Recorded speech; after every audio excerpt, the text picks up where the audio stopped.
Voilà comment cela fonctionne. Mais pour la purge par le bas, vous pouvez avoir votre chaudière éteinte et la faire pendant 20 ou 30 secondes. Mais avant de faire cela, ouvrez vos conduites, chauffez-les lentement en purgeant doucement la ligne, puis ouvrez-la complètement. Vous pouvez entendre un bruit provenant de la conduite, comme ça, lorsque vous l'ouvrez complètement. Et c'est à quelle vitesse votre eau s'écoule. Le préchauffage de la conduite sert simplement à vérifier que vous n'allez pas solliciter la conduite et que vous n'allez pas endommager les brides ou les joints. C'est pour cela qu'on fait toujours comme ça. On laisse la vapeur circuler pour chauffer les conduites, mais ce n'est pas toujours le cas. Mais avec cette solution et cette astuce, vous éviterez beaucoup de problèmes sur les conduites et les joints qui pourraient être endommagés. Une autre chose vraiment importante, c'est que nous pouvons contrôler nos chaudières aussi bien en local qu'en manuel. Ceci s'applique à toutes les chaudières. Quelle que soit la chaudière que vous avez, toutes peuvent être exploitées en local et à distance. Et la plupart des chaudières disposent aussi d'un poste ou d'un contrôle d'opération d'urgence. Cela peut être en local, cela peut être sur le panneau. Cela dépend de la conception de la chaudière, cela dépend de la taille de la chaudière. Et la communication entre eux, les panneaux et le panneau local se fera par des câbles. Ici, nous avons la section d'alimentation commune avec également des démarreurs de moteur. Et le câblage pour ces chaudières et ce type d'application a une longueur spécifique, donc gardez bien à l'esprit que, chaque fois que vous changez vos câbles ou quoi que ce soit, il faut bien mesurer, la longueur du câble, car si la longueur du câble change, le signal changera aussi, et vous ne recevrez pas le bon signal de la chaudière vers la salle de contrôle, les paramètres seront modifiés et votre chaudière fonctionnera différemment. Voilà comment fonctionne l'exploitation d'une chaudière unique. Et voici comment cela se passe lorsque nous avons deux chaudières et une chaudière composite également, combinées dans l'application. C'est bien mieux et beaucoup plus économique, fiable d'avoir une chaudière composite comme celle-ci. Et sur les nouveaux navires, il y a certains designs où il y a une chaudière composite, il y a un générateur, le gaz y passe, et à l'évent, au port, on utilise cette chaudière. Mais dans les grands VLCC, dans les gros pétroliers, et probablement les Suezmax, il y a une chaudière auxiliaire qui fonctionne comme une chaudière composite, donc vous aurez toujours de la vapeur, au port. Elle démarre et s'arrête parce que la demande n'est pas si élevée, mais la chaudière. La raison pour laquelle la chaudière démarre et s'arrête, c'est parce que c'est vraiment une grosse chaudière. Elle augmente la pression jusqu'à 10 kg ou 9 kg, s'arrête, puis lentement, la pression va diminuer jusqu'à 6,5 ou 5,5. Cela dépend des réglages que vous avez mis sur la chaudière, et ensuite la chaudière redémarrera et atteindra la pression que vous avez définie. La durée dépend des conditions météorologiques, de la température de la salle des machines, et oui, de la température ambiante. Si le temps devient plus froid, la chaudière démarre plus fréquemment, et si vous avez aussi une consommation sur le pont, votre chaudière démarre également plus souvent, et vite, vous devez voir comment vous allez maintenir les réglages et les paramètres. Il vaut parfois mieux que la chaudière fonctionne en mode lent si vous avez une telle consommation plutôt que de démarrer et d'arrêter, car cela évitera à votre brûleur de s'encrasser à cause des démarrages et des arrêts. Et aussi, vos ventilateurs et tout votre équipement, associés à l'alimentation en combustible fonctionneront de manière stable, sans beaucoup de réglages à faire en permanence. Mais le démarrage et l'arrêt de la chaudière, c'est aussi toujours un contrôle du système. Donc, Si elle démarre de 0 à 15, peu, disons de charge, au début vous aurez la purge, et tous vos ventilateurs d'air fonctionneront de 0 à 70 pour effectuer la purge. Donc vous verrez aussi que votre système fonctionne, mais vos pièces mobiles, seront lentement, disons, usées avec le temps et vous constaterez certains, problèmes de défaillance mécanique, qui peuvent être liés à certaines pièces mobiles, à des rouleaux sur le ventilateur en haut et à un certain jeu à ce niveau-là. Et c'est ainsi que vous ajustez et trouvez un équilibre entre, les réglages à adopter et la fréquence d'utilisation selon les conditions météorologiques de, disons, cette zone particulière. Quelles sont les conditions de chauffage, car le démarrage et l'arrêt de la chaudière, ce n'est pas toujours une bonne solution, un bon cas de figure. Et aussi, si vous avez des conditions froides, il vaut mieux ajuster votre salle des machines pour régler l'alimentation de votre ventilateur afin de ne pas trop refroidir, et ainsi vous pouvez aussi économiser du carburant.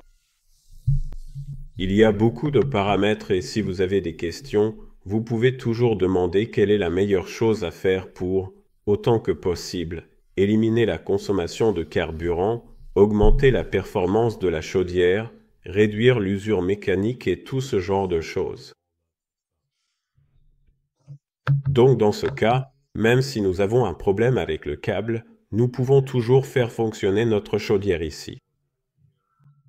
Je vous conseille vraiment de faire fonctionner la chaudière aussi en local, de prendre le contrôle sur place afin de vous familiariser et, en cas d'urgence, vous serez prêt, vous aurez votre équipe capable de l'utiliser, de faire des entraînements. De plus, lorsque vous avez, disons, un long voyage et que vous avez du temps, vous serez là avec votre équipe à partager l'expérience, à leur montrer comment fonctionne l'opération d'urgence et tout ça, et c'est tout. Autant que possible, oui, il faut faire fonctionner le système et savoir comment il fonctionne au cas où une chaudière s'arrête, puis une autre, ce que nous ferons et comment nous réagirons. Dans chaque panneau, il y a un programme, donc panneau local 2, panneau local 1, et il contient le contrôleur de niveau d'eau, le contrôleur d'huile et d'air, les toits de consigne du brûleur, etc. Le panneau d'alimentation 1 et 2 contiennent des éléments différents et, selon la configuration de l'installation, une partie ou la totalité du programme est utilisée. Toutes les unités microprocesseurs des panneaux communiquent entre elles. Passons à la suite. Les fonctions de base de la chaudière, il s'agit du régulateur de pression de vapeur, des régulateurs de débit d'huile et d'air, du régulateur de vapeur d'atomisation, du contrôle du niveau d'eau, de la pression d'huile, du régulateur de la ligne annulaire, du régulateur de température d'huile, des fonctions d'alarme et d'arrêt. Tous ces régulateurs se trouvent sur la chaudière. Une chaudière en mode bas régime maintient la pulvérisation avec modulation de pression sans gaz inerte. Avec deux chaudières, on peut fonctionner en mode maître-esclave, l'esclave montant, avec modulation adaptée sans gaz inerte. Voici quelques-unes des fonctions des chaudières. Le type de chaudière le plus utilisé est le type à tube d'eau, comme celle que nous avons à bord. Elle est plus efficace, l'eau se transforme en vapeur plus rapidement, a une longue durée de vie, s'adapte mieux aux variations de charge et subit moins de contraintes. Voici à quoi ressemble une chaudière composite de l'intérieur, donc la chaudière composite est un type différent. Ici, nous avons le remplissage d'eau et, à l'intérieur des tubes, passent les gaz ou le feu. Ceci s'appelle une chaudière à tube de fumée. C'est là des passages en cale sèche que nous avons effectués. Nous vidons toute l'eau et procédons à l'inspection et au lavage. Les tubes ici, d'accord, ils ne seront pas aussi propres que du métal nu, mais ils sont vraiment en très bon état. Voilà comment cela se présente de bas en haut. Ici, il y a la production de vapeur en haut. Le niveau d'eau de la chaudière se situe à peu près ici, comme on peut le voir, et ici déjà la vapeur part vers, la sortie de vapeur. Ceci est la vanne principale de sortie de vapeur de la chaudière composite. Donc ici, comme vous pouvez le voir, la vapeur circule ici, chauffe, une plaque là-bas et toute l'eau qui s'accumule retombe par cette ouverture vers le bas à nouveau. Donc, autant que possible, on obtient une vapeur plus pure dans les conduites sans qu'il y ait d'eau qui circule, car dans les conduites, on a besoin d'une vapeur la plus claire possible qui va transférer la chaleur au tube et, plus tard, commencera à se condenser. Après le réchauffeur, disons prenons par exemple les purificateurs, on chauffe notre carburant à 98 degrés Celsius, la vapeur transmet sa chaleur donc elle va entrer à 120, 130, puis donner toute la chaleur, transférer la chaleur et notre régulateur sera, correctement réglé pour que la quantité de vapeur que nous fournissons maintienne 98 à la sortie. Ainsi, la vapeur va se condenser, elle va descendre à 98 et commencer à diminuer, et la vapeur déjà condensée retourne dans le réservoir d'alimentation en eau, où elle peut se condenser un peu plus. Mais elle va revenir, oui, elle va revenir légèrement plus froide parce qu'il y a une tuyauterie qui ramène à nouveau vers le réservoir d'alimentation en eau, donc elle va rentrer à environ 60 ou 70 degrés à nouveau. Ici, nous avons le sommet des tubes, dont nous regardons cette zone en haut, et c'est ainsi que les gaz d'échappement sortent. Vous pouvez voir le soufre ici, la concentration de soufre sur le dessus, et tout le carburant et les gaz d'échappement passent ici au-dessus vers la cheminée. Donc, tous les gaz d'échappement qui s'accumulent ici, et ici, c'est, les gaz d'échappement du moteur principal qui passent, doivent être lavés, nettoyés, afin qu'aucune contre-pression ne soit créée à travers les tubes. Le plus gros problème auquel nous pouvons être confrontés avec nos chaudières qui fonctionnent avec les gaz d'échappement, c'est, la taille des tubes qui sera réduite à cause de l'accumulation de carbone ou de tout autre matériau qui se trouvera ici. Mais comme vous pouvez le voir ici, tout est lavé, et une chaudière bien lavée, c'est une chaudière où nous avons beaucoup de rouille ici. C'est un bon indicateur. Un autre point très intéressant concerne les principaux composants et accessoires, donc ce que nous avons installé comme élément sur la chaudière.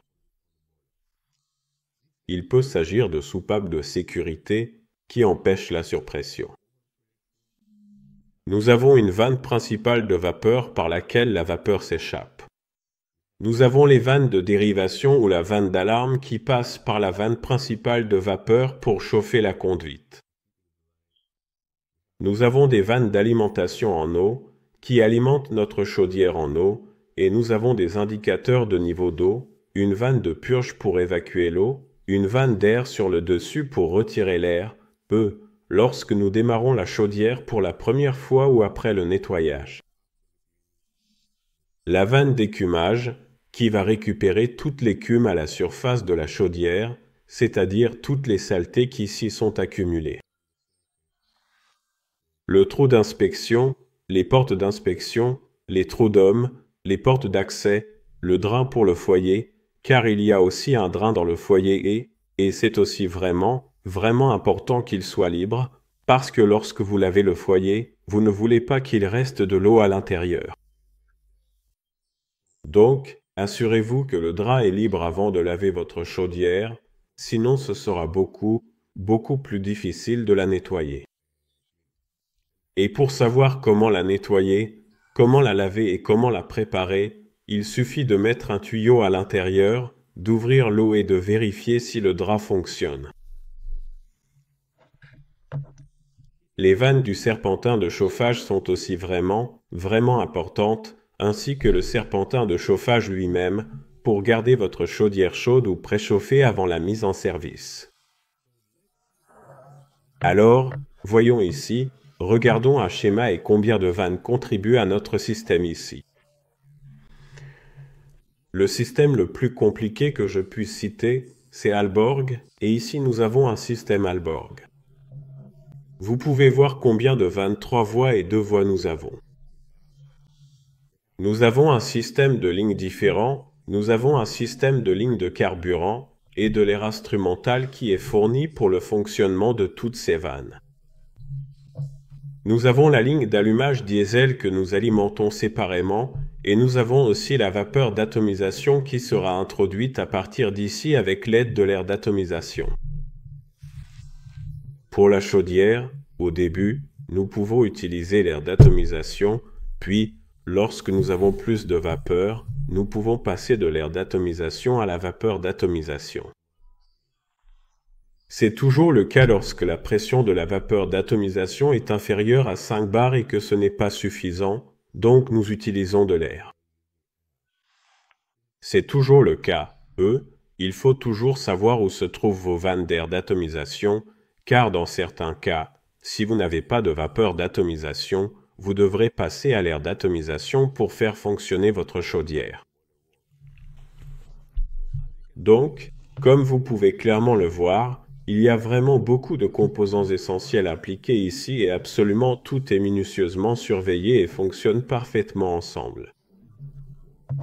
Vous pouvez voir que nous avons également un transmetteur de pression différentielle qui mesure la pression d'entrée d'air et la pression dans le foyer, et aussi, parfois il est vraiment nécessaire de déconnecter la ligne ici et ici avant le transmetteur et de souffler avec l'air comprimé ici à l'intérieur, mais pas vers le capteur car vous risqueriez d'endommager le transmetteur de pression différentielle. C'est pour cette raison qu'il faut vérifier que la pression que vous recevez ici, entre les deux lignes, est exacte et qu'elles ne sont pas obstruées, car avec le temps, oui, il peut y avoir des accumulations de ce genre, et c'est pourquoi si votre lecture est fausse, votre chaudière fonctionnera et opérera aussi dans des plages différentes. Mais elle fonctionnera.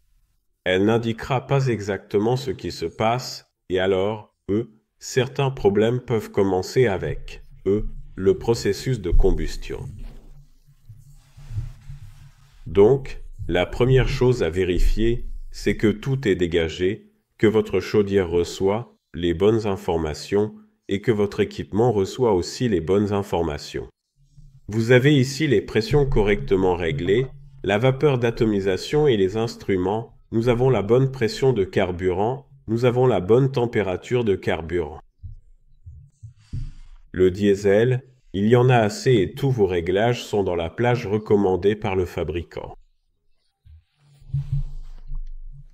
Après avoir minutieusement tout vérifié et surveillé de très près chaque jour pour voir si quelque chose avait effectivement changé, vous pouvez alors clairement identifier s'il y a un problème potentiel. Ces vannes aussi peuvent, s'empiler. Également lors du passage d'un carburant à l'autre, elles peuvent s'empiler. Donc vous pouvez être là, vérifier comment elles fonctionnent, voir les symboles, si l'interrupteur fonctionne correctement. Mais dans le cas où quelque chose ne fonctionne pas, vous recevrez une alarme avec le numéro de la vanne.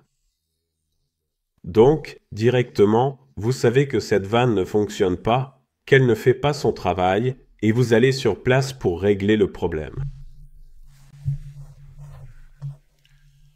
Manomètre, calibrez vos manomètres régulièrement, à intervalles fréquents. Certaines bonnes entreprises disposent d'un système de gestion vraiment efficace. Ils ont le calendrier précis pour chaque étalonnage des manomètres, donc vous pourrez les vérifier fréquemment. Cela peut être tous les 3 mois, tous les 6 mois ou une fois par an. Les soupapes de sécurité et la convention cela exige au moins 2 soupapes de sécurité. Au cas où une soupape de sécurité ne fonctionnerait pas, ou, parfois il est vraiment vraiment nécessaire de relâcher la pression si une seule soupape de sécurité ne suffit pas ou ne fonctionne pas correctement, et voici à quoi elle ressemble. Il est vraiment important que vos soupapes de sécurité fonctionnent, et ici sur cette image, vous pouvez aussi voir que le fil ici, il est un peu, pas aligné. J'ai constaté avec l'expérience que ce système de câblage doit aussi être correctement entretenu et bien, installé à bord du navire, car il peut ne pas être fonctionnel. Comme vous pouvez le voir ici, et comme vous pouvez l'identifier, l'angle du fil, positionné ici, n'aide pas vraiment au fonctionnement de cette soupape de sécurité. Donc, dans ce cas, si l'opérateur tire sur le fil ici, tout ce levier sera, dans certains cas, plié dans cette position parce que ce levier ici ne fonctionne que de haut en bas. Donc, il faut vérifier le positionnement et la façon dont tout est installé, et c'est pour cela qu'ici, on vérifie le fonctionnement des soupapes de sécurité à une distance sûre pour voir si tout est correct et fonctionne bien. Dans ce cas, on a eu des dommages sur le support ici, il a été plié parce que le positionnement n'était pas correct. Donc, on a déjà créé un problème qui a nécessité un remplacement et probablement, enfin, on ne peut pas vraiment dire probablement, parce que quelqu'un a commandé cette pièce de rechange, on l'a remplacée. Mais de toute façon, nous avons clairement identifié ce problème technique et nous l'avons résolu de manière très efficace en positionnant le câble exactement et précisément au milieu pour qu'il puisse fonctionner correctement de haut en bas sans aucune difficulté. Passons à la suite. Regardons aussi ici, si vous voulez démonter, il y a 2 goujons ici, ils sont assez longs. Donc, quand vous démontez d'un côté, ça va soulever ici et réduire la pression du ressort. Voyons ce qui se passe si on enlève la soupape de sécurité. Voici ce que l'on voit. Ici, nous avons la soupape qui est posée en bas et qui ferme et scelle cette surface. Regardons un peu plus à quoi ça ressemble. Le ressort ici, c'est vraiment un gros ressort. Et chaque soupape, même si elle se ressemble, a des réglages un peu différents. Ça peut être à demi-bar ou à bar, la première s'ouvre puis l'autre, avec une légère différence. Mais toutes les informations dont vous avez besoin se trouvent ici sur l'étiquette ou dans le manuel lui-même. Et voici comment vous pouvez faire un rodage, mais si les surfaces sont en bon état, il n'est pas nécessaire de faire de rodage. Ici, vous pouvez voir la pression augmenter, puis la soupape s'actionner. Et nous avons ici une petite fuite au niveau de l'arbre, mais toute la vapeur, la majeure partie de la capacité, va vers la zone de sécurité et n'affecte pas tellement le moteur. Et c'est ainsi qu'un navire doit être correctement conçu pour évacuer toute cette vapeur et toute cette chaleur au loin. Si vous comparez ici, parce que, ça c'est un navire construit par Aalborg et Hyundai, et celui-ci est construit par Mitsubishi, navire, où toute la vapeur s'échappe dans la salle des machines, comme je l'ai vu, oui. Nous avons ici une connexion, en fait. Aussi, il faut l'évacuer quelque part loin, vers la ligne de sécurité, mais je vais vous montrer comment cela fonctionne, et vous verrez que la vapeur va vraiment, une partie de la vapeur va aussi dans la salle des machines, et ce n'est pas très bien, parce que, cela peut déclencher certaines alarmes incendie, et franchement, ce n'est pas une bonne solution ni un bon cas. Donc, autant que possible, il faut concevoir le système pour que la vapeur soit dirigée vers une zone sécurisée. Et voici comment c'est à l'intérieur, comment tout le système est installé. On peut le réviser On peut aussi vérifier que toutes les surfaces sont en bon état et fonctionnelles. Normalement, il n'est pas nécessaire de les réparer ou, disons, de faire des ajustements. Normalement, on fait d'abord un test, puis on procède au réglage au cas où, disons, la pression dépasserait la limite ou si le point de consigne est trop bas. Vous ne voulez pas que votre soupape de sécurité s'ouvre à une pression inférieure à celle normalement réglée, car vous allez perdre de la vapeur et cela va aussi perturber le fonctionnement. Imaginez simplement que vous faites fonctionner votre chaudière à 15 bars et qu'elle s'ouvre à 14 bars, vous allez perdre de la vapeur et il faudra alors vérifier s'il y a une alarme. En cours, c'est réel, d'où cela vient-il? Vous devez réajuster le système et le remettre dans la plage normale. Donc, pour aujourd'hui, on va s'arrêter là. Nous allons terminer avec la soupape de sécurité. Et je pense que, pour cette raison, c'est bien que nous commencions comme ça. Nous continuerons plus tard avec les autres équipements et nous passerons en revue le matériel. Nous sommes maintenant à la page 34 et, jusqu'à ce que nous atteignions, les 800 pages qui sont ici, vous allez pouvoir voir beaucoup de choses. Merci et à la prochaine leçon. Au revoir.